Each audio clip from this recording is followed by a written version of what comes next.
Okay, we are right there at start time. I'm happy to get started, and then, anybody a minute or so late will just miss the disclaimer, if that's okay.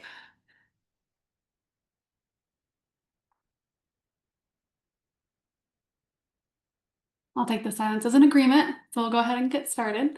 So welcome everyone. Today's session is session 5. We have 3 conditions we're going over, and I'm excited to get into this with you guys. So of course, we have our little spiel about the CME credit that will be awarded. At the very end, there is a QR code for the survey. So being able to fill that out will help with the attendance to be able to give you your CME that you'll earn for this. Also, just making sure that your name as it comes up on Zoom is correct so they can identify you. And then Katie, remind me, do you want them to put their name in the chat? Yes, that would be great. Galen, physicians, that's how I'm tracking your attendance. Just to make sure there's not like a phone number without a name. So if you can put your name in the chat, that would be great. Wonderful. Okay, I just want to make sure you guys get your credit. All right, so in addition to that, just a quick little disclaimer that this is a custom training intended for you, and that it's not at all to replace your independent professional judgment, that you are, of course, the patient's provider, and that you decide the diagnosis. I'm just letting you know what kinds of things your coders are looking for in your documentation, and what kind of words do and don't allow certain classification codes for those. All right, so we'll be going over diabetes, hypertension, and chronic kidney disease today. And then these actually have a really unique relationship with each other that kind of take coders out of some of their usual comfort zones. So I'll be explaining those guidelines as we go through as well. So we'll start with diabetes. It's obviously a very common condition. Diabetes is a chronic disease that occurs either when the pancreas doesn't produce enough insulin or when the body cannot effectively use the insulin it produces. And of course, this type of condition is going to be something that needs extra monitoring and care. So it's going to increase the resources for the members by having this appropriately. These codes belong to HCCs that are going to help make sure that happens. So the first guideline I want to talk about is the one that tells coders that if the type of diabetes is not flat out stated in the documentation, then they need to default to type 2. We don't have unspecified codes for this condition. So if you have a type 1 or type 1.5 or something else that you would like to diagnose them with, just be really careful to make sure you have that in there in your own words so they can assign the appropriate code. Otherwise, they're not able to see that you're, I don't know, treating a child and it's probably type 1. They have to just default to type 2. They can't take context clues, and they need you to give them the exact words. Another guideline I'd like to go over is the borderline diagnosis. So the thing that you need to know here is borderline is a descriptor for conditions that most of the time isn't going to change the code. The guidelines tell the coder to code it as if it's confirmed. So borderline AFib, they will code as AFib. Borderline, pulmonary hypertension will be coded as pulmonary hypertension. There are only 5 conditions that when they are called borderline, they have a specific code and they're not upgraded in severity, if you will, to the full-blown condition. And diabetes is one of them. So borderline diabetes, borderline osteopenia, borderline hypertension, borderline personality disorder, and there's one that's with obstruction with labor. But anything outside of that, they're going to upgrade it for you based on this guideline. So I want to make sure that you're aware that if you do say borderline diabetes specifically, then it'll get them to the code that is for pre-diabetes, which is wonderful. And hopefully, your coders are up on their guidelines, because I often see, because of that first guideline where it says to default to type 2, when they can't find the specific entry for borderline diabetes, they default to type 2, and then that puts them as a diabetic diagnosis, which puts them in those quality measures they don't belong in, and and not supported HCC. So there'll be a lot of audit issues down the line, and it's just not accurate either. So we're not getting the right type of care to the patient. So just wanted to bring up those so that you're aware of them, and there might be times that you're helping a new coder through something, but just so you know, the type needs to be specified or it will be defaulted to type 2 despite context clues, and that there is a code for borderline diabetes. It's the pre-diabetes code, and we need to make sure that we're using that if that's the case. All right, so what other types of diabetes can there be? Well, there's diabetes due to an underlying condition, and then we have codes to capture that. It can be to drugs or chemicals and be induced from those. It can be the type 1. There's also, of course, type 2.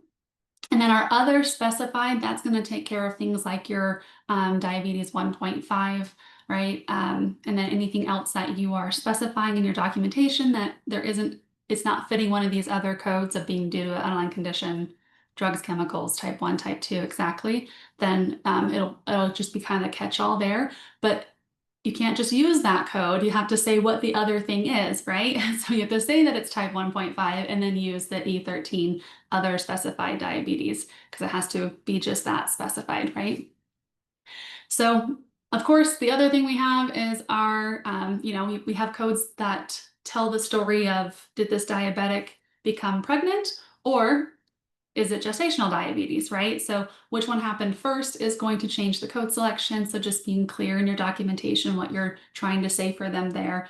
And the storyline is also really important when you have those kind of patients.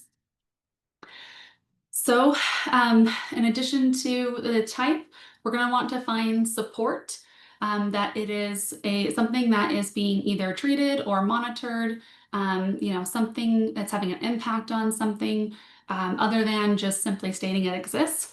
We'll talk about multiple ways to do that in a second, but there's also with this condition specifically, there's so many relationships it can have with other things in the coding world.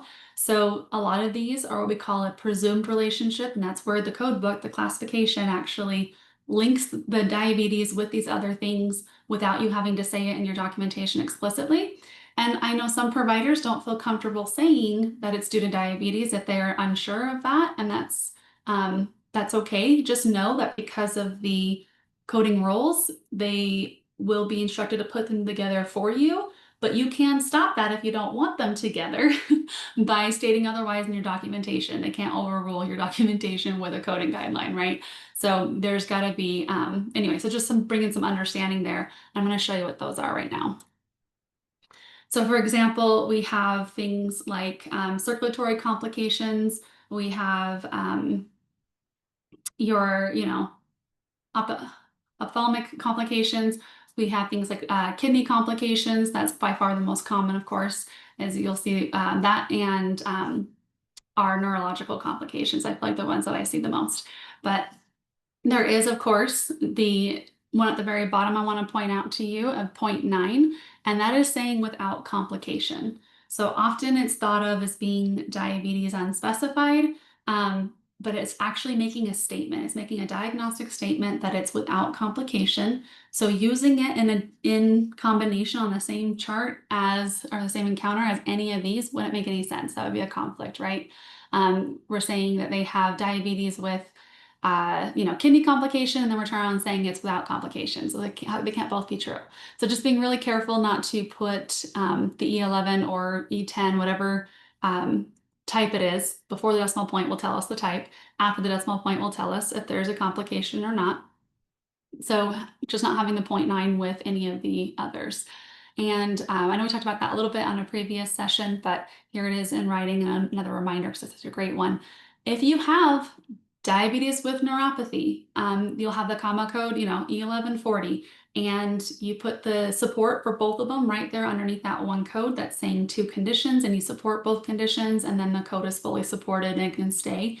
You don't need to have separately the code for neuropathy and support for that, or separately the code for diabetes and support for that.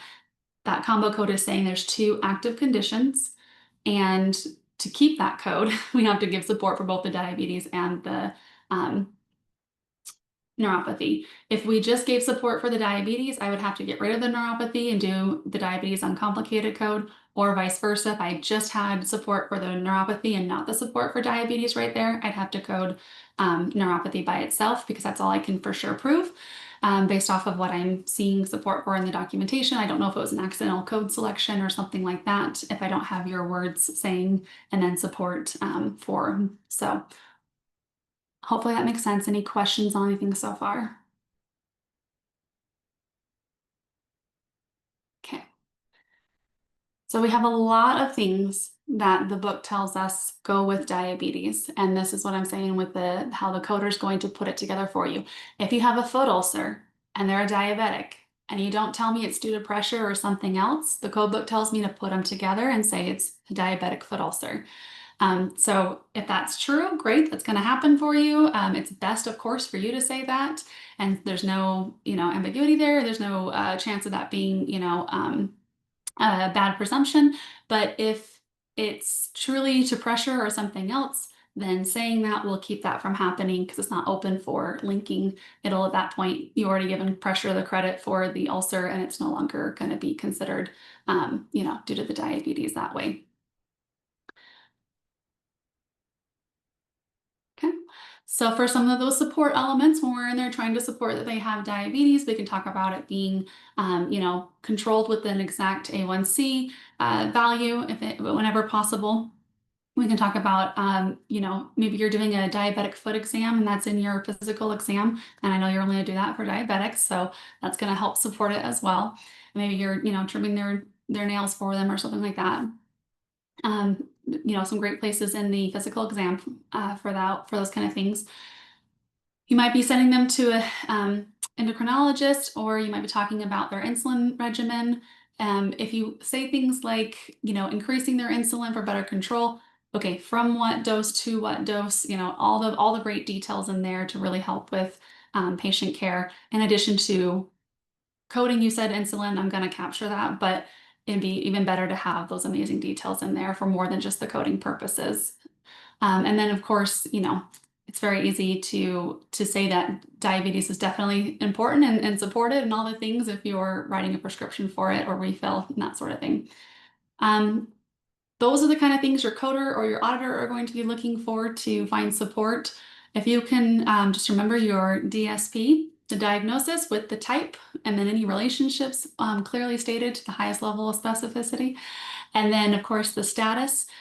This is kind of a hard part with diabetes specifically. So it might seem counterintuitive, but if you say poorly controlled, the book tells your coder or auditor to code it as diabetes with hyperglycemia. If you say inadequately controlled, same thing, it's going to tell them to code it with hyperglycemia. Obviously, if you say hyperglycemia, it's going to tell them to code with hyperglycemia. And poorly controlled, inadequately controlled, and I can't believe I forgot it. Sorry, there's one other, I'll look it up before we go. But if you say uncontrolled, it sounds like those, but it actually hinders the coder because the code book then makes them pick if it's hyperglycemic or hypoglycemic uncontrolled, and they don't have the answer because all you said was diabetes uncontrolled, and they're not allowed to read the A1C level or blood sugar levels and interpret which one it is, okay? So they needed you to have said it. So if you say diabetes uncontrolled, the most they can code is E11.9, diabetes without complication. So if you mean with hyperglycemia, the easiest thing to say is with hyperglycemia or hypoglycemia if that's the case. But technically, if you say poorly controlled, it'll index them to diabetes with hyperglycemia. And then, of course, you want to have your plan in there, whether that's a prescription or follow-up or referral, whatever it happens to be. Or if you're doing, if they're diet controlled and you're talking about, their diabetic diet and how well they're doing on that, things like that. If you're ever counseling on diet, using the word counseling will trigger a certain code. And that one actually asks for the BMI too. So that's another thing with diabetes. Sometimes, you know, we don't think to state or put in the documentation that if this happens to be true for what you believe for the patient, that if they were to, lose weight, it would help with their blood sugars and that sort of thing. If that's something that you're recommending to them, please put that in your documentation because then that shows the relevance of their weight with this condition. And then that tells the coder that it's important to grab the BMI with the diabetes in order to track that because it's having an impact on it. If it would get better with a lower BMI or worse with a higher BMI, then it's showing the relevance there and it's allowing them to capture that. All right, let's look at an unspecified documentation example. And this actually isn't, on the surface looking that bad, right? It talks about the blood sugar logs and that it's, well controlled right now and there's medication refill and a follow-up. We're talking about, we have this combo code that tells us our diabetes, but I don't know if you notice it says with other complications. But what is the other complication? It's not actually stated. So it's unspecified. We don't really know what the other is. Technically, one can argue it should go down to an E11.9 if we're being super, if we're auditing this, but I could see where a provider might grab that code. It really should be in there to be supported. Now, if we were to have that feedback and query and get that added and all those fun things, we would end up with something more like this. And that would be that they have diabetic retinopathy with macular edema. And this is a kind of a newer concept for us, but you can actually have one condition code map or belong to trigger two separate HCCs, and both of their values would go into the score, even though it's one combination code that's holding multiple conditions. So that's what would happen here if we knew what those were and we had the appropriate code of what they actually are instead of the faster, easier to find other, complication code. And that higher level of specificity is giving us more insight into the patient as well as being more rewarded in the model as well. So when all the way around, this is also going to be, long-term use of insulin happens to be an HCC, but we already have one, so it's going to suppress the other, and it's totally fine. But just wanted to kind of show you how different that can look just from giving us what that other, complication truly is. And as usual, we have our demographics. If we're missing the code on support for it, we have to remove it versus if we have some specificity versus if we have all the specificity. And so you can see how quickly we can increase the resources to the patient, but then also how quickly we can go in the wrong direction of audit risk if we're wrong. So, those just being aware that those conditions are going to have an impact down the line and be looked at closer for auditing purposes because of that larger impact. We'll make sure that it's correct. Any questions on diabetes?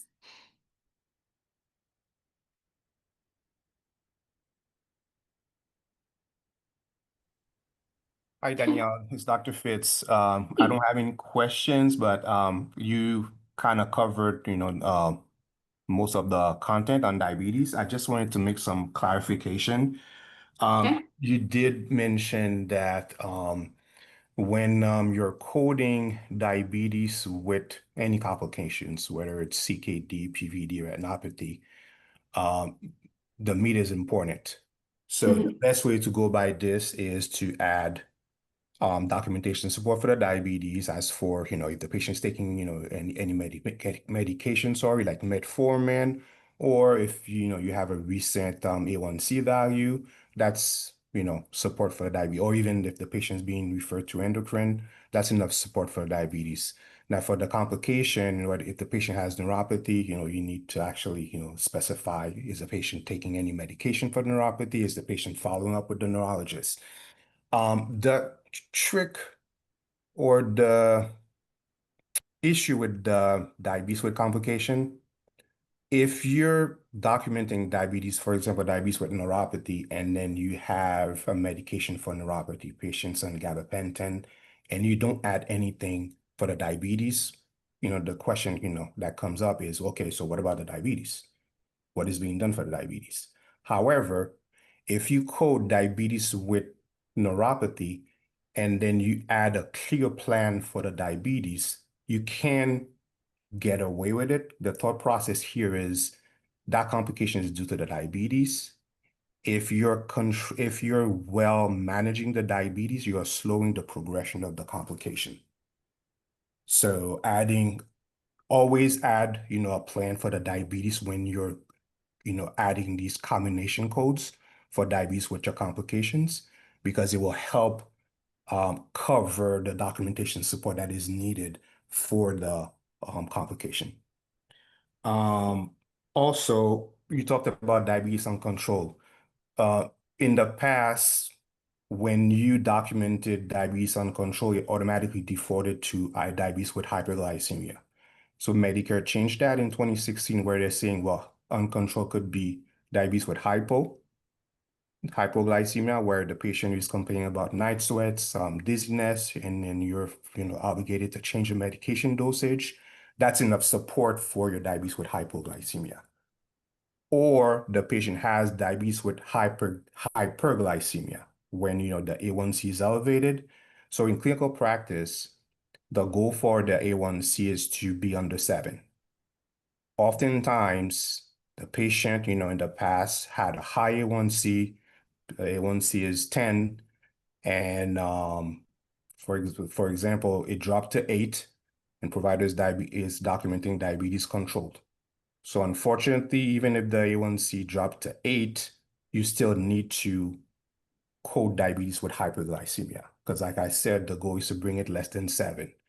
Now, in the event that the A1C comes down to less than 7, for example, you have an A1C of 6.7, 6.8, unfortunately, you cannot continue to code diabetes with hyperglycemia.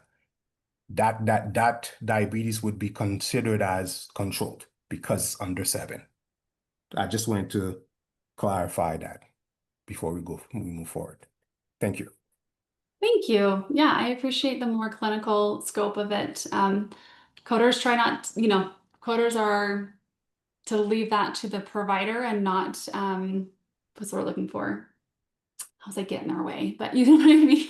And so I try not to, I try to stay in my lane, if you will, on those things. So I appreciate you being willing to speak up and share those. I'm putting in the chat, the other one I couldn't remember. So it's inadequately controlled, out of control, and poorly controlled will all get your coder to the diabetes with hyperglycemia. If you say diabetes uncontrolled, they can only code diabetes without complication because you didn't specify whether it was hyper or hypo. I had Correct. another question. Yeah, please. So I believe there was a recent change on the diabetes without complication versus diabetes with complication on the RAF score, where that got standardized for both. Is that correct? It is true that those HCC categories, yes, they have been constrained. So it is creating the same hit to the score. For right now, it's helping it's helping CMS to better track the cost difference with more recent claims data and things like that. And then as you saw with the one combo code, if I was to think, this is kind of the fears that providers will hear that and they'll stop using the correct combo codes because they're worth the same. I would have missed that second HCC that had its value as well if I had just done, E11.9 and then those complications separately. And funny, those complications actually aren't HCCs on their own. They're only an HCC when they're combined So with. how many of those other codes have that dual aspect to them? Is it most every diabetes with X complication will have a hidden sub-additional code of benefit for that RAF score? Or is it just the macular edema? Like I'm just curious how many codes does that apply to? So it is it's not statistically the majority or anything like that, to be honest and fair. But so the thought is that the diabetes is what the diabetes is to take care of, right? And then the complication could be as small and not deserving of a needing of a bump. If it's something like I don't know, dermatitis and they just need a little cream for it, right? Versus something bigger. So the thought is to have the complication carry weight if it's a big enough complication with the diabetes. And so if the diabetes is just holding a diabetes amount of of bump, if you will, and then the complication has something. So diabetes with CKD, that's going to be worth the same as diabetes uncomplicated, but correct coding will have you also code the stage of CKD. And if it's stage 3 or higher, it'll also be an HCC and also contribute. So if you're following correct coding from start to finish, you're set, whether it's secretly a part of a second HCC, whether it's they change it back to where it is worth more. You don't have to change your coding habits. You're just always compliant and correct in the first place, that sort of thing. Okay. Yeah, well said. Can I add something? So Sure. that's a great question because, I get bombarded with questions saying, well, CMS changed everything. So why are you still talking to me about diabetes with complication when it has the same weight as diabetes without? So good documentation and coding practice recommends to link any complication, any condition that is thought to be a complication of the diabetes with the underlying diabetes, right? So even if they have the same weight, but you still need to link the complications with the underlying diabetes. That's one, because Medicare can next year change it. In the past, all the complications of diabetes had a weight, whether it's PVD, it was neuropathy, CKD, retinopathy, everything had a weight, but they just kept it as CKD 3B and above as a complication of diabetes having weight, and the retinopathy with macular edema that Danielle just mentioned. So I would advise, regardless of complications carrying a weight or not, still stay in the habit of adding a secondary code for the complication because we don't know when Medicare is going to change it again. So I would not change a good habit, if that makes sense. Exactly. They didn't combine it into one HCC. They left it as 3 separate ones, which tells me they're going to that's likely where it'll go, is it'll go back to being worth different amounts. But they've got to get the data right first so that it's not being overly compensated for. And that's the same thing with our dementia by severity. Right now they're the same, but it's because they're collecting data. So that's why they have the different HCCs, is they're going to make sure that it's correct with recent data when they when they redo it. So if we just have the correct coding habits in the first place, we don't have to worry about it or change a thing. It actually makes your lives a little easier. Plus it's correct for any kind of audit from a payer to just have the claim paid for the E&M service, right? We just have it right for a lot of reasons. But I appreciate you asking them. Thank you. Okay, thank you. All right, let's jump into hypertension. So hypertension is a condition where the blood pressure in the arteries is frequently elevated. Increased pressure on the interior wall over a prolonged period of time can increase the risk of heart attacks or stroke. So definitely something we want to monitor and take care of. Certain hypertension codes actually belong to some HCCs. Hypertension by itself is actually an RxHCC, which means it helps with the model for, Medicare Part D for prescription drug coverage for that budget and whatnot, but it works the same way. But anyway, let's talk about the different kind of coding so that we can do what's correct for the patient, and then it'll be what it needs to be down the line. So hypertension by itself, I-10, that's going to be your essential that's the all over, if you will, versus like pulmonary hypertension that we'll talk about next week. And I have a lot of coders struggle with the differences there. So I'm in the habit of making that very clearly different. Sorry. I know you guys know.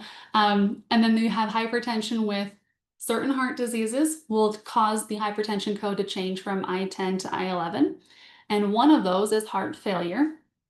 And after the decimal point will show us if it's one of the qualifying diseases or if it's failure.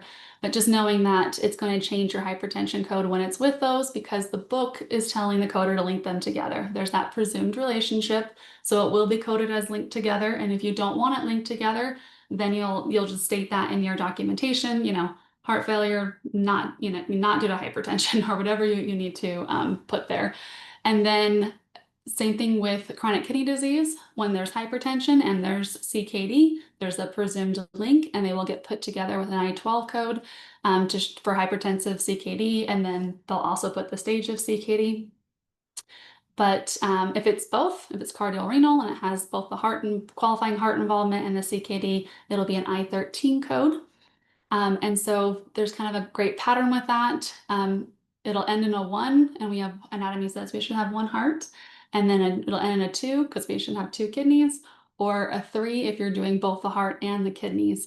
That's a kind of a helpful pattern to know if you're in the right ballpark. Again, after the decimal point will be more of the details, but if your EMR shows you the actual codes and you can see that, you can know quickly, oh no, I meant to have heart in there, it should be higher than a 2, or no, I didn't mean to.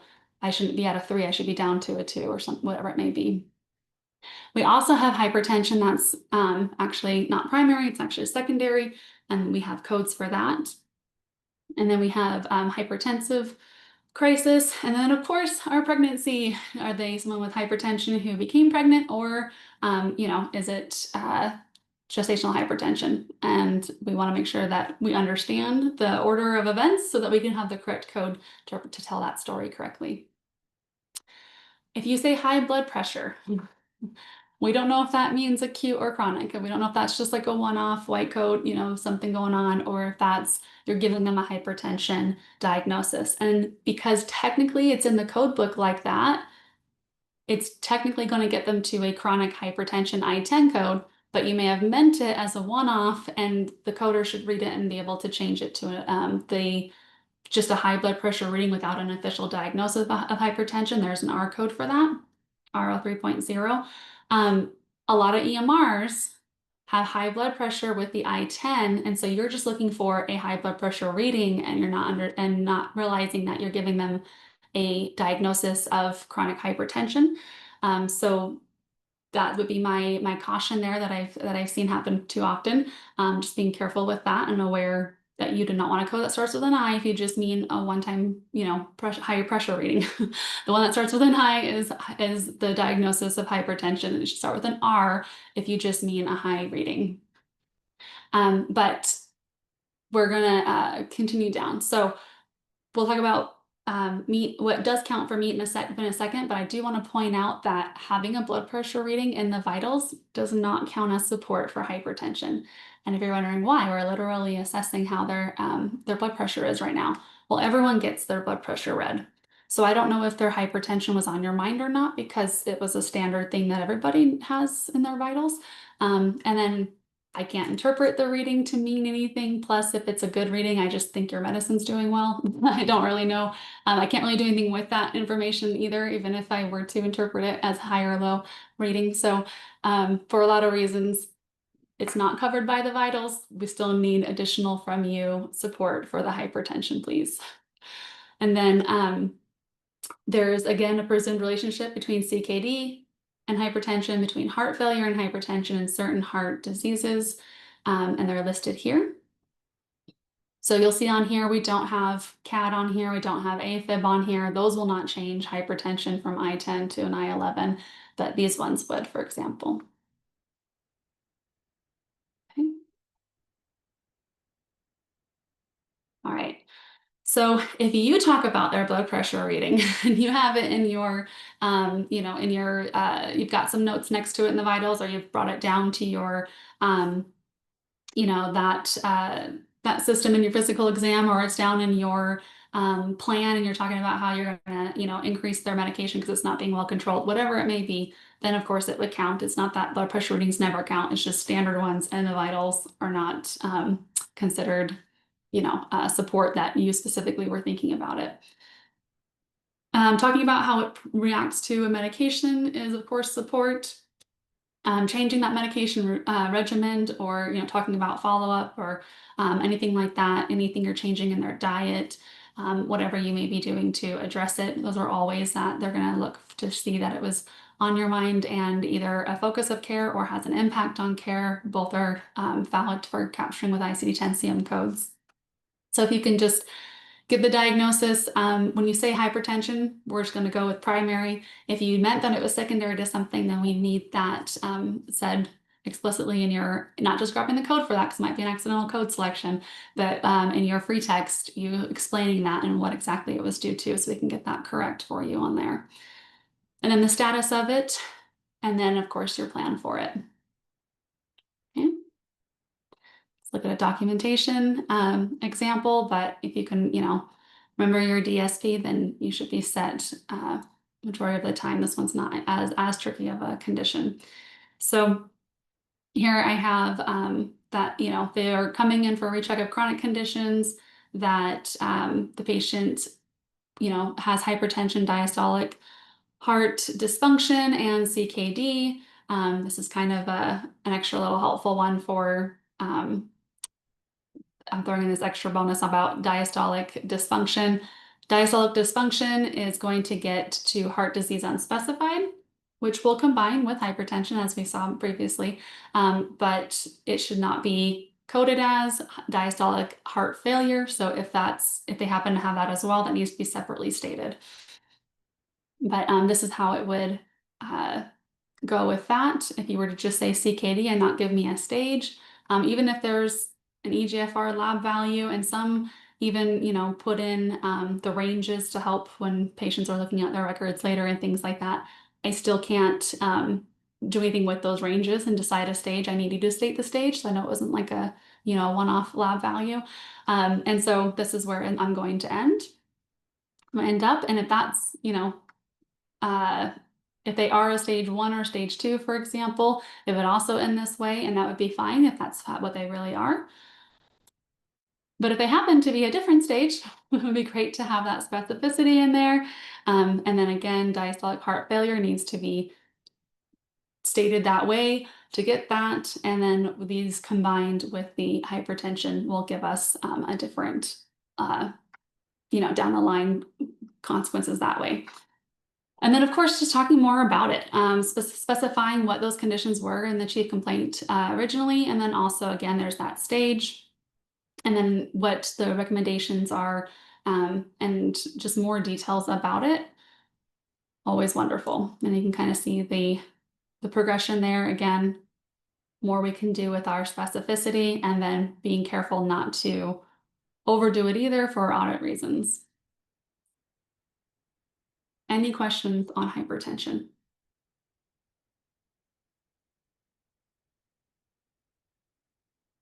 Okay. So you may have caught that I said diabetes has a presumed relationship with CKD, and that hypertension has a presumed relationship with CKD.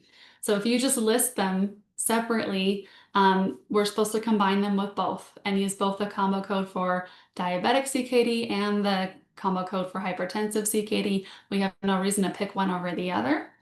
But if your documentation does pick one over the other, then we won't combine it with the other one. So if you say diabetic CKD and they have hypertension, I'm no longer combining the CKD with the hypertension, because you already said it was diabetic. You already said it was due to the diabetes. I'm not giving credit to the hypertension anymore.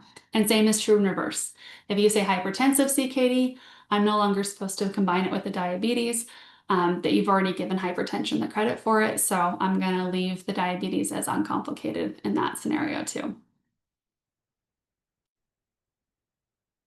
Any questions on that? Okay, so let's talk about CKD for a sec. We have chronic kidney disease is a condition that impacts the function of the kidneys and their ability to filter waste from the body. And as we've seen in multiple examples, when it's a certain stage or higher, it's going to trigger an HCC. It's seen that stage 1 and 2 are not severe enough and increasing care enough to have it be a part of the model. So because it could be one of those, that's why CKD unspecified is not a part of the model, just in case it is a 1 or a 2. So stating their stage is important for patient care, and tracking that and all those wonderful things, as well as having it be correct this way too. Now, what are the different ways that you can state the stage? Well, best practice is just to say the stage. Technically, there is this guideline that sometimes gets misunderstood. So I'm just going to let you know that yes, you can say mild CKD, and that should be coded as your N18.2 CKD stage 2. Absolutely. If your coder understands, then that's what's going to happen. If you say severe, it'll be stage 4. If you say end stage, then it's going to be the N18.6. If you say any stage and dependence on dialysis, that's also going to be an N18.6 end stage renal disease code used for that, because you said they were dependent on dialysis. If you say that they just need a short-term dialysis for an acute kidney injury on top of a certain stage of CKD, then that won't make that happen. But if you do say that they're dependent on dialysis, but they're a stage 4, stage 5, it's going to be coded as end stage, because that's how that's classified. If you say moderate CKD, that technically encompasses the different ones for stage 3. So stage 3 unspecified would probably be the best I could get there. But anyway, just it gets a little complicated. So it's just so much simpler to say stage 3 or stage 3A or stage 3B. And then there's no way that it's misapplied. If both a stage of CKD and end-stage renal disease are documented, your coder is told to assign the end-stage renal disease. So this is kind of like when we talked about substance use, abuse, and dependence, and how if they're both on there in an active part of the note, they're told to code the more severe one. If you say stage, 4 and end stage on there, maybe you meant they were end stage and you brought them back down to a 4, which is great. That wasn't very clear. And all I saw was stage 4 and end stage. According to this guideline, they just code the end stage. So just being very careful before you sign the note that it's very clear which of the 2 stages was the older one and which one's the current one and the one that should be reported. Okay. So because of the coding guideline that has them combined, the CKD with the word with is in the index in the book. It's not from your documentation. They're going to automatically do it without your documentation telling them to. They're going to put the CKD with diabetes, and they're going to put it with hypertension if either of those happen to be on the same encounter note. So just a reminder, if you are okay with that, great. If you aren't, then we need to let them know not to by saying that, longstanding CKD and recent diagnosis of diabetes, something like that. Or, it's hypertensive CKD. So then we know to leave it off with the diabetes. It's just something telling us otherwise, because this is what's going to happen if you just state hypertension, diabetes, and CKD. Then both hypertension and diabetes will be combined in the combo codes with the CKD, and they'll kind of share credit for it. So just a heads up, that's how that plays out. Okay, so here's just putting it into one quick and easy slide of, again, we have the different stages, and when you say mild, you'll get a 2. When you say moderate, 3 unspecified, severe, 4, and then any dialysis dependence is going to be coded as end stage, unless it's very clear that the dialysis is not a chronic dependence, it's just a short-term thing again. And that unspecified, yes, there's a code for that, but it should be only used when you really don't know and can't find out the stage, versus just being sometimes it's easier to find code or things like that. But anytime possible, your coder cannot read an eGFR lab result and decide a stage. Even though you gave the diagnosis of CKD, they can't give that detail or get that detail from that. And then stating when it's due to or associated with another condition is best. Like I said, they're going to do it for you if you leave it open for that, but it's ideal just to have it from you in the first place. And again, if you want it to be to one versus the other, just stating that it is due to something will cause that to happen. Okay. And then this is another guideline that flat out tells us to put hypertension with CKD together, unless the documentation indicates that the CKD is not related to the hypertension, and that would be, again, when you say it's diabetic CKD. So we have multiple guidelines telling us to put these together, so that's why we do it so much. But again, you can stop that if you don't want that by having your documentation state that. So do give the last eGFR lab value. That's great, again, for patient care and other things, but it's not going to result in a stage, but it's still great to have. And it's wonderful and it matches the stage and it makes sense. If you're ever giving a value that doesn't match the stage that you're diagnosing and coding, explaining why is really helpful. It's also going to keep them from needing to query you and making sure it wasn't a mistake.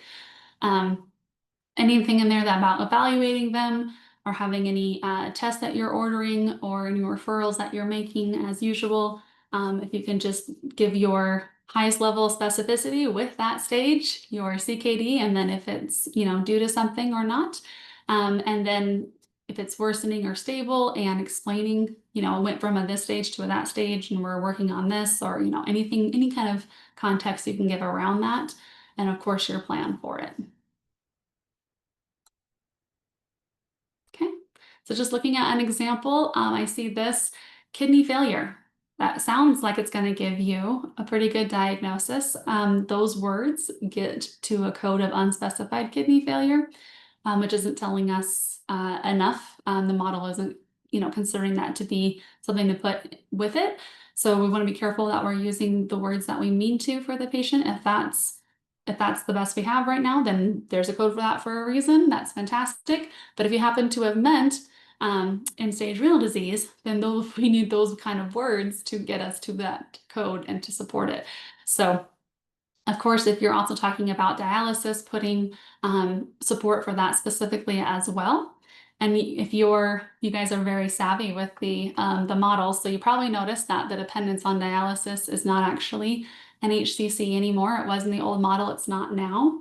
And that's because that is a dependence on dialysis code, and that is the code that would be assigned if they were just having short-term dialysis for an acute kidney injury or something, for example. And we don't need to trigger that HCC for that acute kind of situation. So instead, they removed that code from the new model, so it's not triggering a value, and they made the end-stage renal disease code be worth more to be like, okay, if they have end stage, they're going to need chronic dialysis. Let's make sure that that has enough to take care of that. And that was their way of making sure that's more appropriately applied. So just a heads up there if you were wondering what's going on, that's why it's like that. Okay. We can see again on the left when we use the wrong verbiage, or if that was correct, then wonderful. Then we still have their demographics and any other conditions they may have, and they're set. And then what that can look like progressing. Okay. Any questions on CKD?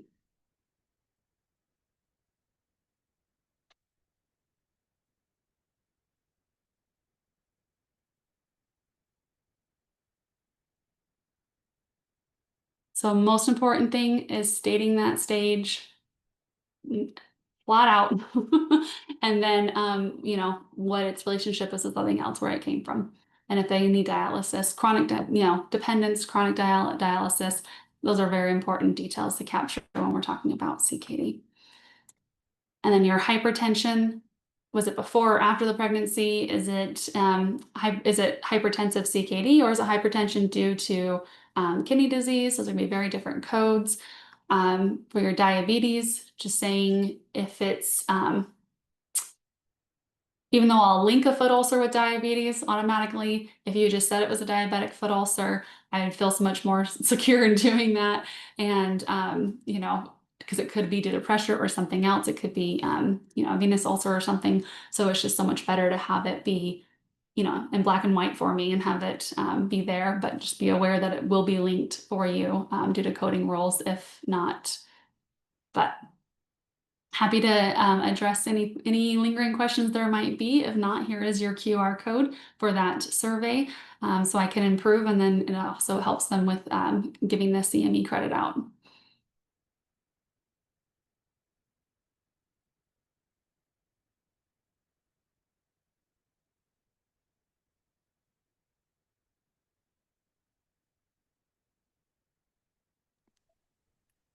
Thank you, Danielle. Appreciate it.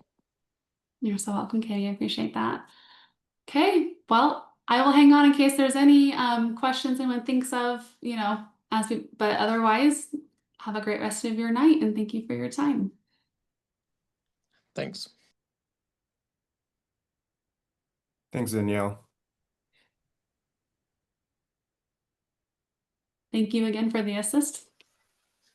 Appreciate you. Have a great day. Thank you, Stephen. You too.